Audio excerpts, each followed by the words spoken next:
El Centre Vic d'Inca ha acollit la cerimònia de clausura de la primera edició de l'Escola de Joves Emprenedors d'Inca. Un total de 30 alumnes han pres part d'aquest fabulós projecte que, com a final de curs, ha fet una competició de projectes de millora de diverses problemàtiques del dia a dia de l'Ajuntament d'Inca. Al Val de Virgilio Moreno, la regidora de Promoció Econòmica, María José Fernández, juntament amb el jurat, han entregat el premi al millor projecte de final de curs. Dir que és un projecte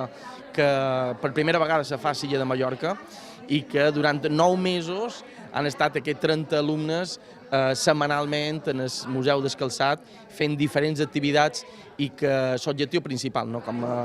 varen dir ja a la presentació, Inca, terra d'emprenedors, el que volen des de l'Ajuntament d'Inca és potenciar aquest caràcter emprenedor. Durant 8 mesos, els 30 alumnes dels diferents centres educatius d'Inca han après les bases sòlides d'una bona educació financera com un dels ingredients imprescindibles per a un futur prosper. L'Escola de Joves Emprenedors es planteja com una solució pràctica i eficaç a les actuals limitacions de l'aprenentatge de la cultura emprenedora i financera. Ha estat una experiència que recomana moltíssima gent, que ens ha ensenyat moltíssim com a persones i per al nostre futur. El projecte vencedor es centra en la millora de la participació del jove en concerts indicats per a menors de 18 anys, al que l'equip va respondre amb la possibilitat de realitzar una festa de benvinguda del curs escolar al setembre a la plaça de Toros, on la peculiaritat és que sigui una festa en neons de colors, totalment 00 i amb el nom de Inca Live Festival.